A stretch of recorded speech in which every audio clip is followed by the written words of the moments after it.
Bonjour à tous. Merci d'être avec nous pour ce temps de culte. Merci d'être présent pour ce nouveau rendez-vous et félicitations particulières à notre auditoire présent ici, particulièrement méritant. Nous nous retrouvons aujourd'hui, donc en cette période de confinement, juste quelques-uns à l'église, mais plus nombreux ensemble, grâce à la magie d'Internet, intermittente, mais au final très pratique. Et nous voulons vivre ensemble ce temps de louange et nous mettre à l'écoute de la parole de Dieu.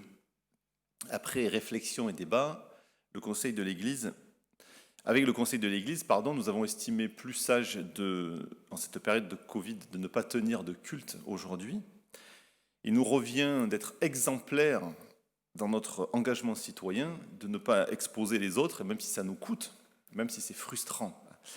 Et nous voulons vivre ce temps de culte avec joie, comme un engagement volontaire pour le bien de tous, dans le contexte sanitaire que nous connaissons. Alors, nous sommes ensemble malgré tout, dans ces jours difficiles, où nous avons besoin de soutien les uns des autres, de faire communauté, de nous retrouver.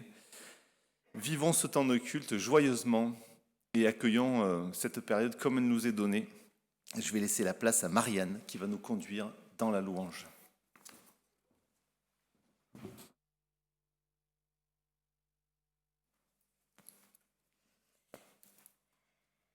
Dieu est là ce matin, par son esprit, avec chacun de nous, mais aussi avec tous ses enfants dans le monde, nous le croyons. C'est Jésus-Christ lui-même qui nous accueille. Alors, bienvenue à chacun, que notre cœur soit lourd ou léger.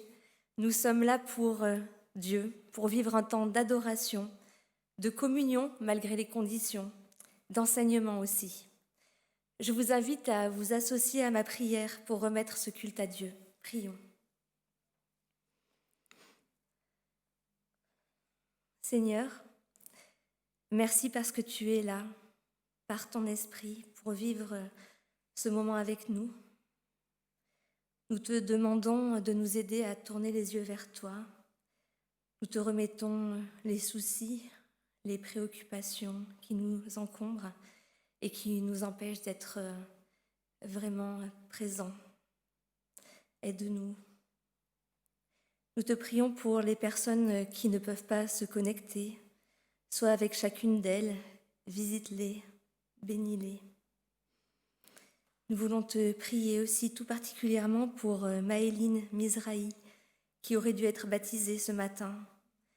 Nous te la remettons et nous te prions de garder son cœur en paix. Nous te prions aussi pour les autres personnes qui sont en attente d'une date de baptême. C'est une bénédiction, ces baptêmes qui se profilent. Dirige ce culte, Seigneur. Nous l'avons préparé pour toi et avec toi. Que tout soit pour ta gloire. Amen.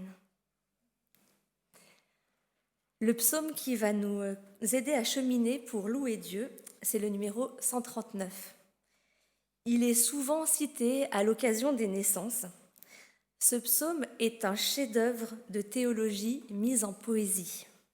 Alors découvrons ou redécouvrons-le et laissons-nous entraîner vers l'adoration à laquelle il nous invite.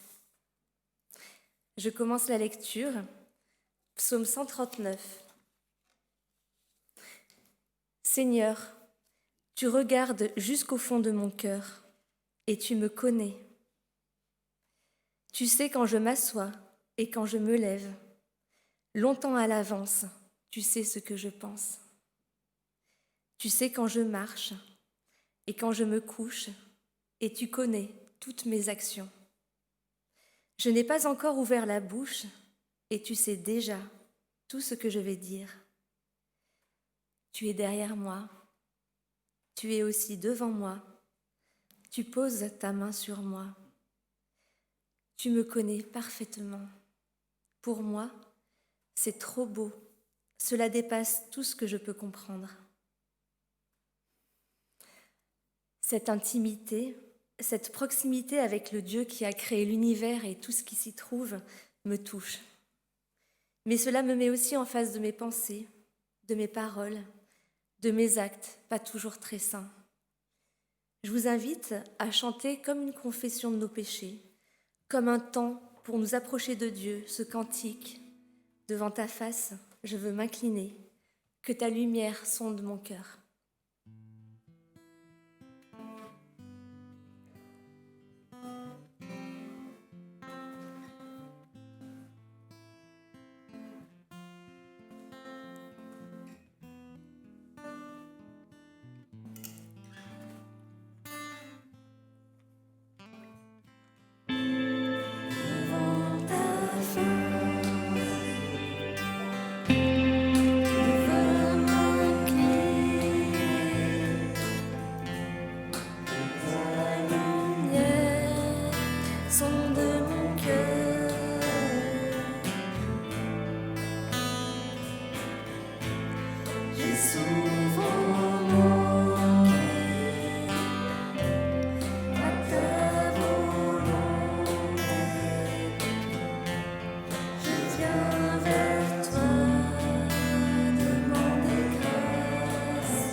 Où aller loin de toi? Où fuir loin de ton regard? Si je monte au ciel, tu es là. Si je me couche au milieu des morts, te voici. Si je m'envole sur les ailes du matin pour aller au-delà des mers, même là, tu me conduis par la main et tu me tiens solidement. Je peux dire, je veux me cacher complètement dans l'obscurité, que le jour devienne nuit autour de moi.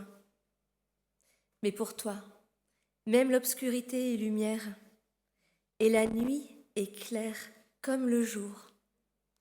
Obscurité ou lumière, pour toi, c'est la même chose. Ce texte proclame l'omniprésence de Dieu et nous dit aussi que nous ne pouvons pas nous cacher de lui. Cela nous rappelle l'épisode d'Adam et Ève qui voulaient se cacher de Dieu après avoir péché. De tout temps, l'homme oscille plus ou moins loin de Dieu. Un péché, une épreuve, tout peut être l'occasion de nous éloigner de Dieu. Mais Dieu est là, avec amour et patience, chaque jour avec nous, dans la nuit, le désert de notre cœur, la tristesse, la solitude, l'épreuve, comme dans la joie, la paix. L'auteur de ce psaume l'affirme, la main de Dieu me conduit, me tient solidement, la nuit devient lumière. L'évangéliste Jean explique, Jésus est la vraie lumière qui, en venant dans le monde, éclaire tout être humain. Pardon Seigneur, car je veux trop souvent m'éloigner de toi, vivre ma vie sans toi. Seigneur, attire mon cœur à toi. Chantons ce cantique comme un chant de consécration nous disons notre volonté de vivre dans la présence de Dieu, notre Maître.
C'est toi qui as créé ma conscience.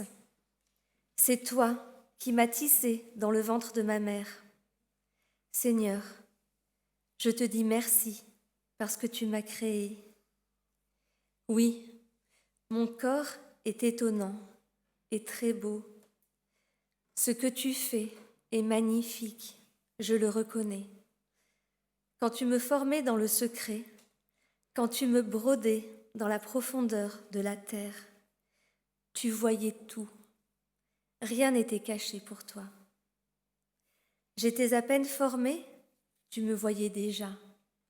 Déjà, tu avais écrit dans ton livre le nombre de jours que tu allais me donner, et pourtant, aucun n'avait encore commencé.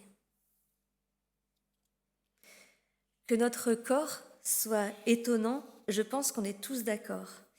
Mais de là à le trouver très beau, c'est peut-être moins intuitif. On est parfois tenté de se trouver pas assez jolie, trop ronde, trop plate, trop émotive, pas assez féminine ou intelligente, ou peut-être pas assez grand, beau, musclé, performant, entrepreneur. J'ai choisi moi-même les clichés. Mais qu'il est difficile de se voir comme Dieu nous voit.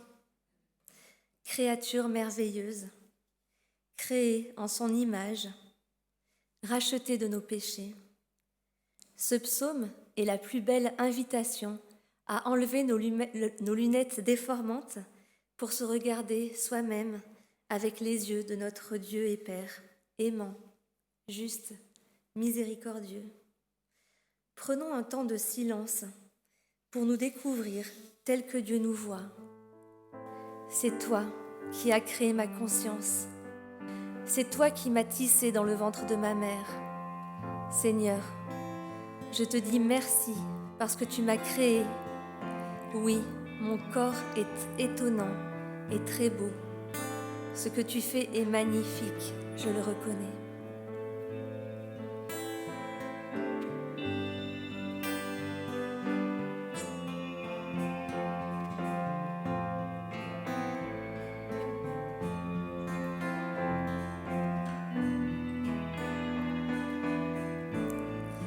Ô Dieu, regarde au fond de mon cœur et connais-moi. Examine mes pensées et vois mes soucis.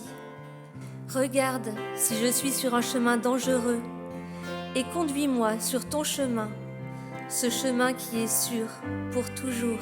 Amen. Je vous invite à unir nos voix pour louer Jésus qui, en mourant sur la croix à notre place, nous a sauvés. Il a mis ce trésor dans des vases d'argile.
Je laisse maintenant la parole à Sylvain pour la prédication, le temps qu'il pose sa guitare et qu'il vienne en chair.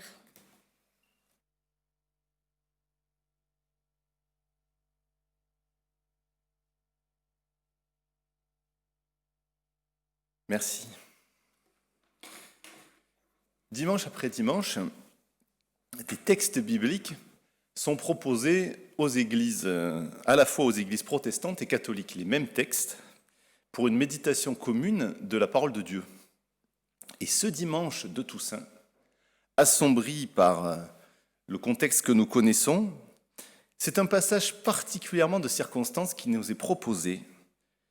Il s'agit du texte des Béatitudes, rapporté en Matthieu 5. Des paroles lumineuses, comme une sorte de fenêtre ouverte dans le mur de ce qui nous enferme en ce moment. Une fenêtre qui s'ouvre vers des perspectives plus vastes, le bonheur.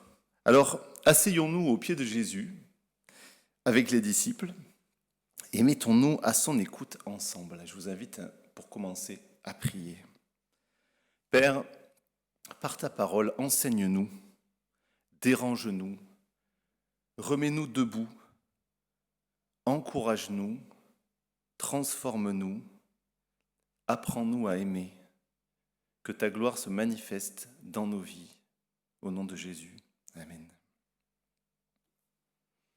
Nous lisons la parole de Dieu donc dans l'évangile de Matthieu, et je lirai à partir du verset, donc chapitre 5, verset 1. Quand Jésus vit les foules, il monta sur une montagne et s'assit. Ses disciples vinrent auprès de lui, il prit la parole et leur donna cet enseignement. Heureux ceux qui sont humbles de cœur, car le royaume des cieux est à eux. Heureux ceux qui pleurent, car ils seront consolés. Heureux ceux qui sont doux, car ils recevront la terre en héritage. Heureux ceux qui ont faim et soif d'un monde juste, car ils seront comblés. Heureux ceux qui sont pleins de bonté pour les autres, car on sera plein de bonté pour eux. Heureux ceux qui ont le cœur pur, car ils verront Dieu. Heureux les artisans de paix, car ils seront appelés enfants de Dieu. Heureux ceux qu'on persécute à cause de leur combat pour la justice, car le royaume des cieux est à eux. Heureux êtes-vous quand on vous insulte, quand on vous persécute et quand on dit faussement toutes sortes de mal contre vous à cause de moi. Réjouissez-vous, criez votre joie, car une grande récompense vous attend dans les cieux. C'est ainsi, en effet, qu'on a persécuté les prophètes qui vous ont précédés. Je m'arrête ici pour la lecture de la parole de Dieu. Jésus monta sur une montagne. Dans la Bible, la montagne, c'est le lieu des grandes révélations. Ce que va dire Jésus est donc particulièrement important. Mais pour le dire, il s'assoit pour plus de proximité, sans doute, avec ses disciples. Il ne va pas leur parler de loi religieuse, de quelque chose d'écrasant, mais de bonheur. Heureux. Jésus redit ici la volonté de Dieu exprimée dans l'Ancien Testament de nous conduire au bonheur. Et pour atteindre ce bonheur, le chemin qu'il indique est complètement fou, complètement à contre-courant. Heureux ceux qui sont humbles, ceux qui pleurent, et même ceux qu'on persécute. Tout à fait différent, bien entendu, des béatitudes du monde, heureux les riches, heureux les dominants, heureux les bien portants, heureux ceux qui savent tirer leur épingle du jeu sur le dos des autres s'il le faut. Mais Jésus, lui, affirme cette bonne nouvelle. Le bonheur n'est pas seulement pour les forts et les bien portants, il est aussi pour ceux que l'histoire est en train d'écraser. Et bien sûr, pas question de dire à des gens qui sont dans la peine, ceux qui viennent de perdre un proche, à Nice notamment, vous êtes heureux. Mais Jésus annonce pourtant que ceux qui pleurent maintenant seront consolés et là sera leur bonheur. Parce que Jésus n'enseigne pas ici un bonheur présent, mais un bonheur à venir, un bonheur vers lequel il nous invite à tendre de tout notre cœur, de toute notre énergie, toute notre vie. Et l'organisation de chacune des béatitudes le montre. Heureux ceux qui pleurent, car ils seront consolés. Heureux ceux qui sont doux, car ils recevront la terre en héritage. À chaque fois, deux parties. Et la première qui est bien ancrée dans la réalité, avec ses difficultés, avec aussi ses possibilités d'engagement. Mais la deuxième qui ouvre un bonheur au futur. Ils seront consolés, ils verront Dieu. La clé du bonheur, dit en quelque sorte Jésus, se trouve quelque part devant nous, et c'est encourageant, parce qu'il révèle aussi qu'il n'y a pas de voie sans issue. La plupart de ces situations, en tout cas celles qui sont négatives, nous pouvons les percevoir facilement comme fermées, pleurer, être dans la difficulté, être persécuté, et après. Mais là, la porte s'ouvre vers un avenir possible, être consolé, recevoir de la bonté à son tour, et surtout, voir Dieu. Parce que c'est là, assurément, le principal bonheur promis, voir Dieu en personne. Heureux ceux qui ont le cœur pur, car ils verront Dieu. Et avant d'être une situation ou des choses qu'on va pouvoir vivre, notre avenir, c'est quelqu'un. C'est Dieu, c'est Jésus. En effet, qui va consoler, donner la terre en héritage, combler toutes ces personnes dont il est question? C'est Dieu lui-même. On le devine. Il n'est pas nommé, parce que dans la tradition juive, on ne nomme pas Dieu, mais il est là. En somme, on pourrait dire que les différents heureux le seront parce que Dieu va intervenir dans leur vie. Et pas seulement après la mort, parce que la première et la dernière de ces béatitudes sont au présent. Et elles affirment que le royaume de Dieu est déjà pour ceux qui sont humbles et ceux qu'on persécute à cause du Christ. Dieu est déjà avec eux. Il ne les laisse pas seuls, mais il leur offre son intimité. Il est même dit, ils sont ses enfants. Et quand on vit dans l'intimité de Dieu, le mot bonheur prend tout son sens, je crois. Parce que nous sommes faits pour ça. Nous sommes faits pour cette communion avec Dieu, pour aimer et être aimés dans le flot de l'amour qui coule dans le sein de Dieu. Et donc, en Dieu, avec lui. C'est là qu'on trouve la joie parfaite. Et puis cette paix aussi, qui dépasse les circonstances et dont on peut faire l'expérience quand on fait confiance au Christ. Et pourtant, à l'écoute de ces béatitudes, comment ne pas sentir combien elles sont peut-être provocantes, voire insensées au regard de ce qu'on peut vivre. Et Jésus ose faire retentir le mot bonheur au milieu de la vie telle qu'elle est. Un mot qui peut paraître aussi complètement décalé par rapport à ce qu'on est en train de vivre, ne serait-ce que dans notre pays aujourd'hui. Jésus ose promettre le bonheur. Comment peut-on le croire? Depuis longtemps, nous avons entendu tellement de promesses non tenues. Comment croire encore quand quelqu'un promet quelque chose? Et depuis longtemps, on accuse Jésus d'être un charlatan, un dealer limite, utilisé par l'Église pour endormir les gens, avec le fameux opium du peuple, la religion.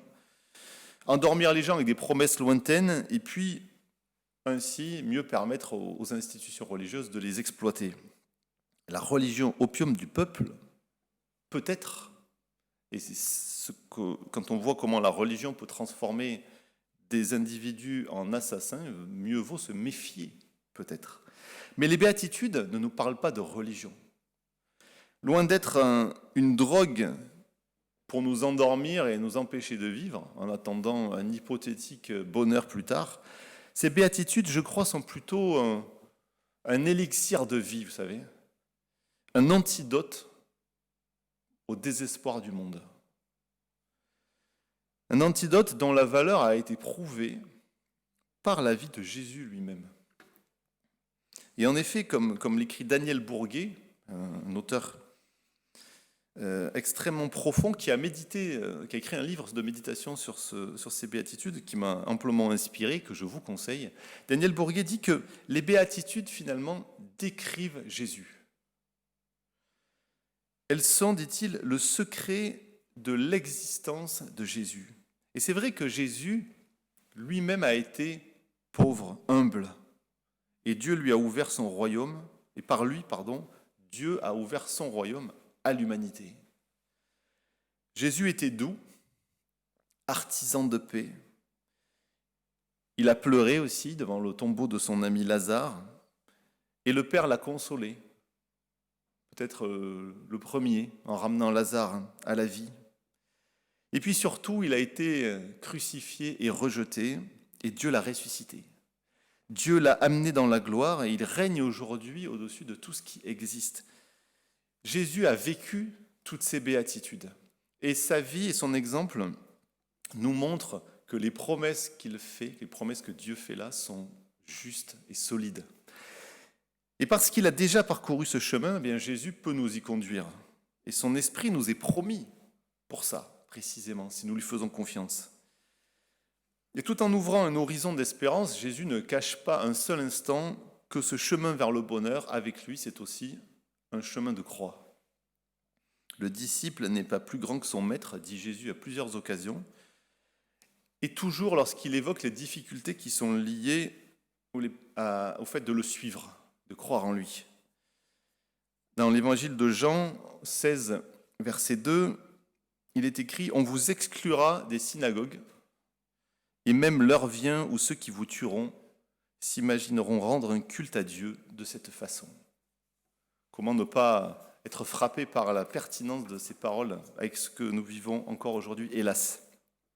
Oui, suivre Jésus, c'est un chemin exigeant, mais le ressuscité lui-même marche avec nous et la puissance de son esprit nous est promise si nous le suivons. Et dans tous les chapitres où Jésus évoque la persécution, il promet aussi le don de son esprit. Promesse aussi d'une joie supérieure par la présence de cet esprit. Réjouissez-vous, dit-il. Criez votre joie, car une grande récompense vous attend dans les cieux. Je crois que ces paroles sont un rappel nécessaire pour nous, chrétiens, aujourd'hui en France. Et dans notre désir de suivre Jésus, nous sommes confrontés, il me semble, à des tentations puissantes sur beaucoup de fronts à la fois.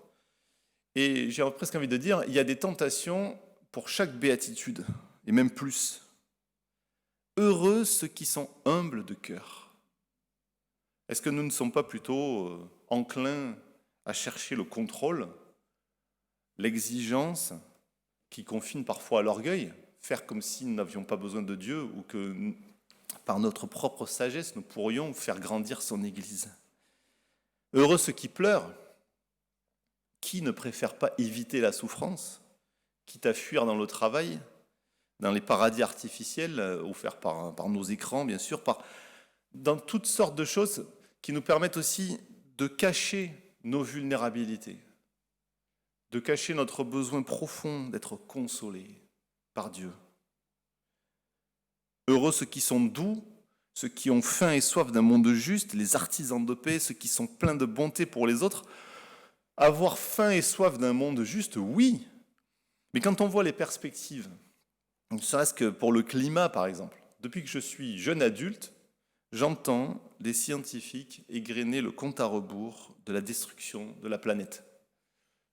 Depuis des années, plus que X années avant la disparition des dernières espèces sauvages, plus que X années avant la fin des énergies fossiles, si on dépasse tant de degrés, des millions de gens verront leur vie impactés sévèrement, voire dramatiquement, etc.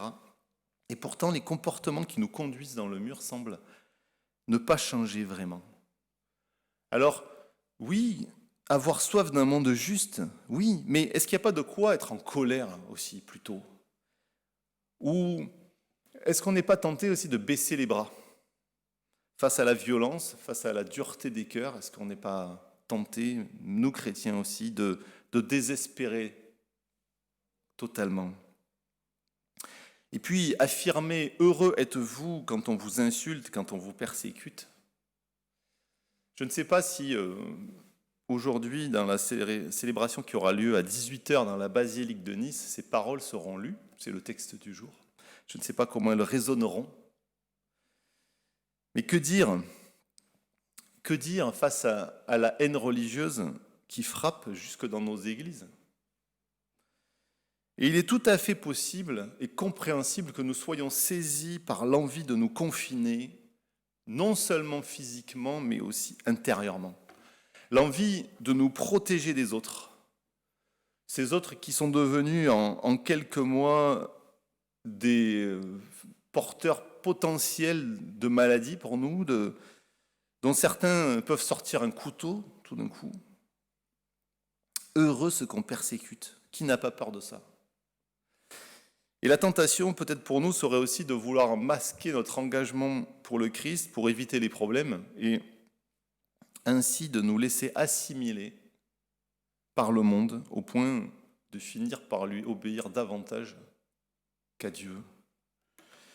Mais au contraire, par ces béatitudes, Jésus nous appelle à rester mobilisés pour Dieu, à résister à ces tentations et à le faire ensemble, en solidarité, non seulement dans une communauté locale, mais avec tous les autres chrétiens. Parce que le heureux est collectif. Jésus ne dit pas « tu seras heureux », mais « vous serez heureux ». Et dans la persécution, dans la difficulté, nous sommes proches même des prophètes, dit Jésus. Tous ceux qui souffrent avec lui. Et c'est une marque de légitimité du disciple. Résister, s'engager. La traduction de Chouraki de ce passage nous met d'ailleurs en lumière, et c'est un clin d'œil amusant et intéressant, mais en lumière un jeu de mots qu'on trouve dans la langue originale et qui nous encourage dans ce sens d'avancer. Derrière le mot heureux se cache un en marche. Au point que Chouraki traduit en marche les endeuillés, en marche les doux, en marche les faiseurs de paix. En marche vers quoi? Vers la présence de Dieu, vers le royaume de Dieu. Alors évidemment, je suis conscient que la portée politique de cette traduction aujourd'hui est loin de moi l'idée de faire passer des messages subliminaux qui seraient même un peu grossiers ou énormes pour vanter un quelconque parti, bien sûr, mais gardons cette invitation dans son sens propre. Une invitation qui vient de bien plus haut que n'importe quelle instance politique, mais de Dieu lui-même. À rester en marche avec Christ sans nous laisser arrêter par le désespoir, l'inquiétude, par nos pleurs, par le découragement devant un monde profondément injuste, etc., par le poids de noirceur de ce monde. Jésus a vaincu la mort, la maladie, tout. Il vient bientôt établir son royaume, il marche déjà avec nous. Alors, vivons ce temps dans sa présence, tenus en éveil par ses promesses. Vivons ce temps de confinement avec lui aussi, autant que nous le pouvons. Comme les disciples sur la montagne, nous avons peut-être, même si c'est toujours difficile de tout articuler dans un confinement, la prière, le travail, la vie de famille, mais mettons-nous à l'écart avec le Seigneur. Asseyons-nous à ses pieds pour l'écouter, pour prier. Et surtout, ne nous laissons pas accaparer par l'esprit du temps.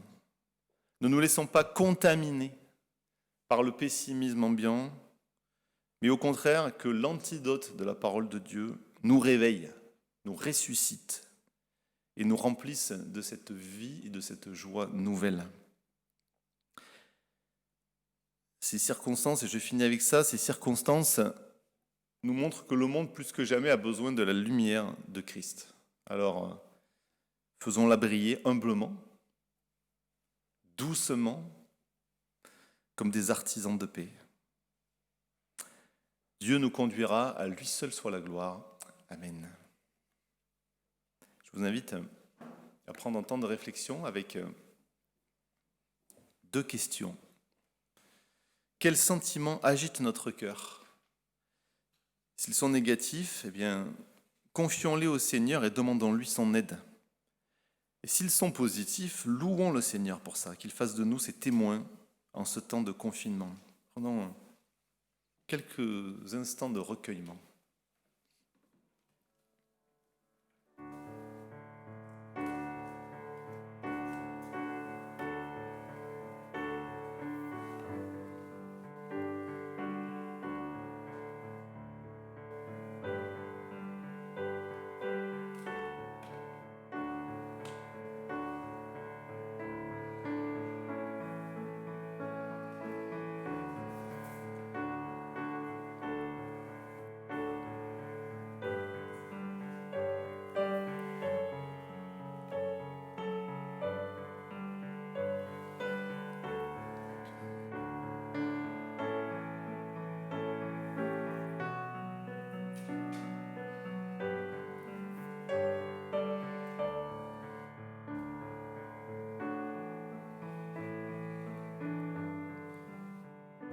Je vous invite à la prière. Père éternel, merci pour tes promesses et pour ce chemin lumineux que tu ouvres devant nous et que tu nous invites à suivre, sur lequel tu veux marcher avec nous. Merci d'amener notre regard plus loin que les réalités d'aujourd'hui. Merci de venir y déposer la lumière de ton espérance et la joie de la présence de ton esprit, ta paix aussi. Je te demande cette paix, cette joie, le renouvellement de cette espérance pour chacun de nous. Fais de nous des témoins de toi. Que ta lumière vienne briller dans nos ténèbres, Seigneur. Amen.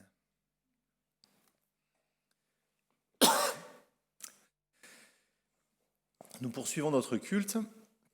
Il n'y a pas évidemment d'offrande. Si vous souhaitez partager votre offrande en virement, c'est toujours possible. Il suffit de nous contacter. Mais nous allons quand même partager quelques annonces qui seront très, très brèves aujourd'hui. Voilà. D'abord, un rappel. Nous sommes, je crois, dans ce temps de confinement, invités à penser les uns aux autres particulièrement, notamment à ceux qui sont isolés. Donc, même si ça peut tomber sous le sens, nous voulons vraiment nous encourager à prendre des nouvelles des uns et des autres, resserrer les liens. On maîtrise maintenant tous les outils qui sont mis à notre disposition quand ils fonctionnent. Donc, passons des coups de fil. On va essayer de remettre pendant les jours qui viennent le principe de l'équipe de veille qu'on avait mis en place pendant le premier confinement, mais vraiment continuons à prendre des nouvelles et à profiter de ce temps aussi pour sortir de nos murs par tous les moyens possibles pour nous retrouver. Voilà. Ensuite, il y était prévu pour les membres et amis intéressés une réunion le 8 novembre pour travailler et discuter sur le profil d'un possible deuxième pasteur. Et évidemment, cette réunion est mise entre parenthèses. Et dans la semaine, nous vous tiendrons informés des possibilités, des décisions qui seront prises. Est-ce qu'on maintient et comment ? Voilà, tout ça, ça sera réfléchi cette semaine, évidemment. Et puis enfin, nous ferons notre possible pour vous proposer un culte à la même heure, donc 11h15, si possible, la semaine prochaine. Merci à tous ceux qui se sont mobilisés pour rendre cette diffusion possible. Merci à ceux qui ont patienté aussi avec nous ce matin. Merci à ceux qui se sont déplacés, aux musiciens, à Marianne. Et je vais lui laisser la parole pour la fin de ce temps de culte.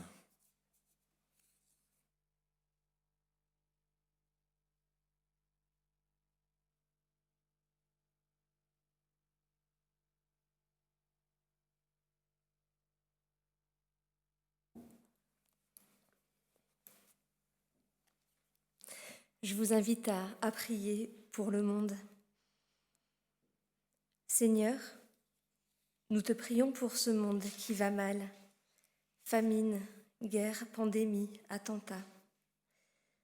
Nous avons parfois du mal à réaliser que tu limites le mal dans ce monde, mais nous voulons le croire fermement.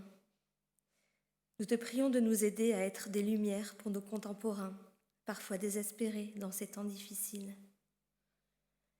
Nous te prions pour ton Église persécutée jusqu'ici en France. Raffermis la foi de tes enfants.